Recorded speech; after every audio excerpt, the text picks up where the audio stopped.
Welcome back to the 17 News at Noon podcast, where we share your news on your schedule. Working in the spirit of the Golden Empire, this is 17 News at Noon. Good afternoon, and thanks for joining us for 17 News at Noon. I'm Nicole Gitske. We begin with sad news. A 10-year-old child is dead after a crash on Highway 99. Now, it happened yesterday just before noon. The California Highway Patrol says a car collided with two big rigs traveling southbound just north of Rosedale Highway. CHP says traffic was stopped in the outside lane. 33-year-old Misak Anjam was driving a big rig which was stopped, with 36-year-old Adrian Tinoco behind him in a Honda Civic. A second big rig driven by 44-year-old Ramiro Sanchez crashed into the back of Tinoco's car, pushing it into the rear of Anjam's truck. Both Tinoco and a 10-year-old passenger were hospitalized with major injuries. CHP says hours later, they learned the child had died. Anjam and Sanchez were not injured. CHP says the crash is still under investigation, but drugs or alcohol do not appear to be factors. Anyone with information is asked to call CHP at 396-6600. The man was airlifted to Kern Medical with major injuries after being struck by a vehicle. The California Highway Patrol says it happened just after 4 this morning on southbound Highway 99, just north of Pond Road in between Delano and McFarland. CHP says the man was walking on southbound 99 for unknown reasons, wearing dark clothing. 56-year-old Stephen Leitner was driving a tractor in the same lane, going around 55 miles per hour. Leitner saw the man in the road and swerved left to avoid hitting him. CHP says the tractor's right front hit the man, who was thrown to the side of the road. CHP has not said his condition at this point. Now, in your 17 Court Watch, sentencing is scheduled this afternoon for a former deputy who pleaded no contest to stealing 350 pounds of marijuana from a Kern County Sheriff's Office property room with the intent to put the drugs back on the street.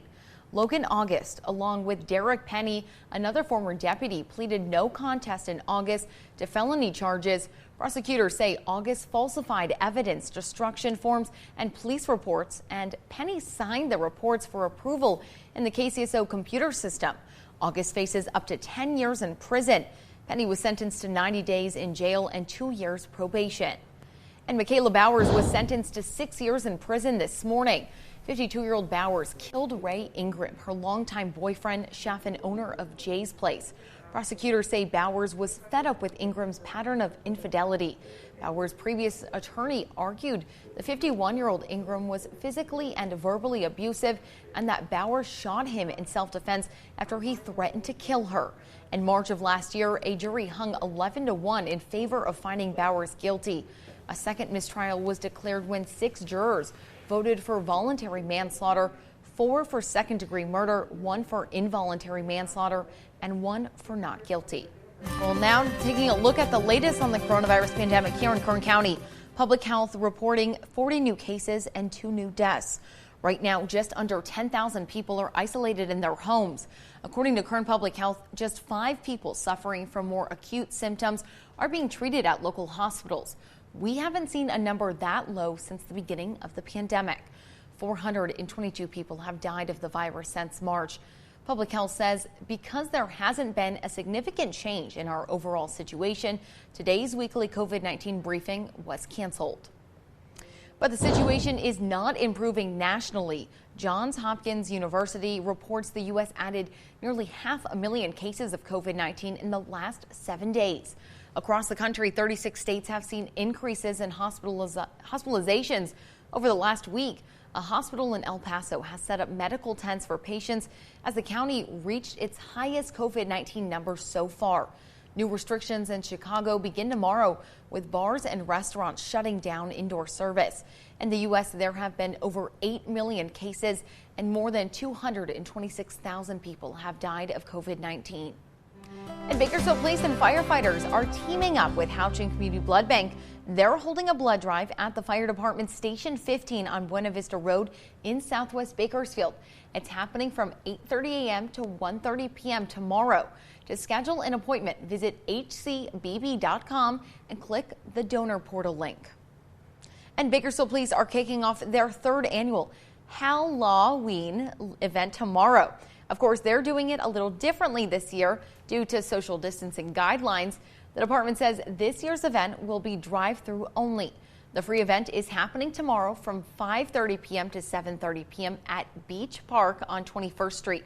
The first 2,000 kids aged 17 or younger will receive goodie bags. Police say kids are encouraged to wear their costumes and must be properly restrained inside their vehicles. The event is free to attend, and this is first come, first serve. And don't forget about our Halloween event. The 17 News at Sunrise Spooktacular returns tomorrow morning right here on TV 17. It's not happening in person this year because of the pandemic, but we've received dozens of pictures of kids' Halloween costumes, and our judges have looked them over. Now, those winners will win prizes from local sponsors.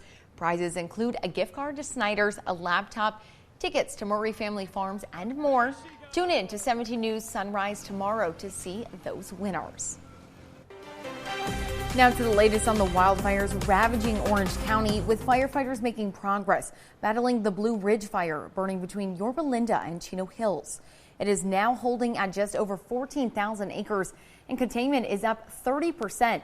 Some evacuation warnings have been lifted, but the fire has damaged or destroyed at least 8 homes and structures in Yorba Linda.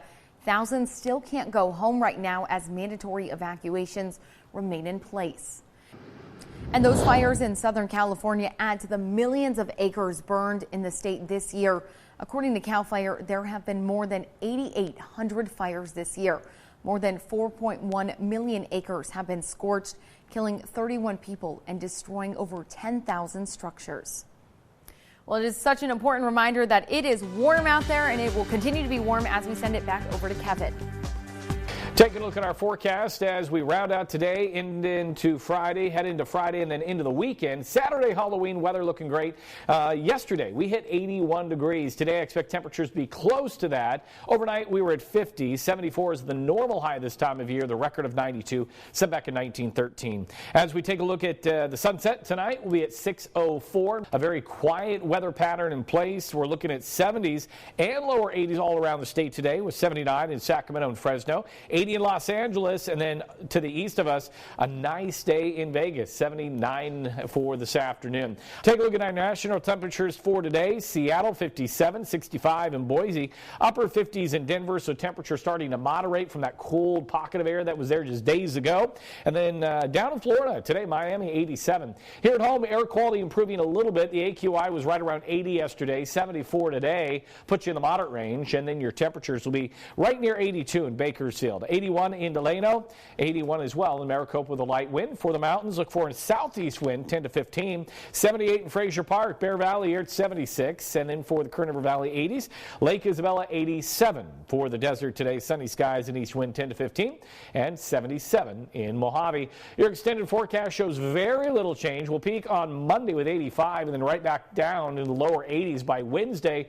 Overnight into the 50s. Don't forget, turn the clocks back on Sunday, and a good time to check those smoke alarms as well. And then for the mountains, 70s throughout the next 7 days, still chilly overnight into those 30s and 40s. For the Kern River Valley, 80s hang on through mid next week, and overnight temperatures remaining into the 40s. So overall, not a bad forecast heading into Halloween on Saturday. Back over to you. 17 News is your local election headquarters, and in a new poll conducted by market research firm SSRS and published by CNN shows 54% of likely voters support Biden, with 42% supporting Trump. Among respondents, 42% said they approve of the president's job performance, with 55% disapproving. And an NBC News database of presidential election polls shows Biden is leading President Trump by multiple percentage points in many swing states, with a few polls leaning towards President Trump in Florida, Iowa, and Arizona. Well, a mix-up had voters asking if their ballot ever made it to the elections office. Tuesday, voters received an email from Ballot Tracks, the state's ballot tracking system. It told voters their ballots had not been received by the Kern County Elections Office, even though they already voted. Yesterday, Registrar of Voters Mary Bedard said Ballot Tracks sent the email because it doesn't count a ballot as being received until it's processed by the elections office. But so many mail ballots have been turned in, the elections office hasn't processed them all yet, and their sorting machine needed maintenance. Bernard says the office receives ballots the same day they are dropped off, and voters will be told when their ballots have been processed. And as we narrow in on Election Day, it's important that you fill out your ballot properly in order to ensure it's counted. First, mark your ballot, select your candidates. It's important for you to fill in the bubble with a blue or black pen. Do not put a check mark, X, or other marking. Only fill in the bubble. Place only your voted ballot inside the envelope. Second, sign and seal the back of the purple envelope. Write the date and print your name as well. Your signature will be verified, so it's important you sign your name typically like you normally do. And finally, return your ballot. You can mail it or drop it off at the county elections office. You must drop your ballot off by 8 p.m. on election night. And if you're decided you'd rather keep things traditional and vote in person this year, but you're not quite sure how you'll get there, you can get on the GET bus. Golden Empire Transit says it's offering free rides so people can get out and vote on November 3rd. The GET bus website has a list of routes and maps, plus real-time updates. To find the nearest polling place near you, just go to kernvote.com. Now to the sports world, the World Series champion Los Angeles Dodgers are back home. They're playing touchdown at LAX last evening after spending nearly 3 weeks in Texas at one of the two major league postseason bubbles. A celebration 32 years in the making as the Dodgers won the Commissioner's Trophy Tuesday night for the first time since 1988. However, plans for a parade have been postponed due to the coronavirus pandemic, and no makeup date has been announced. Lakers star LeBron James pleaded on social media to combine parade festivities. Mayor Eric Garcetti responded with "Let's talk," calling October the best month in the history of LA sports. Dodgers third baseman Justin Turner, who was removed from Tuesday night's game following a positive COVID-19 test, did not fly back with the team, according to a report from the USA Today.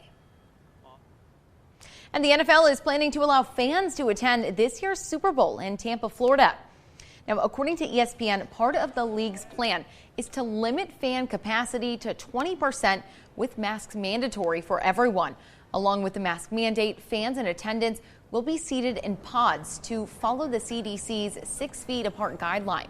A capacity crowd of around 13,000 will be allowed to enter Raymond James Stadium, which normally holds around 65,000 spectators. The plan also calls for the league to use the week between the championship round and the Super Bowl for a possible 18th week to finish the regular season if games are postponed due to the COVID-19 pandemic and need to be made up. Super Bowl 55 is still on schedule to take place on February 7th. Working in the spirit of the Golden Empire, this is 17 News at Noon. The 17 News at Noon podcast is a production of KGET and Nexstar Media Group. For more on all of the headlines in today's show, head to KGET.com.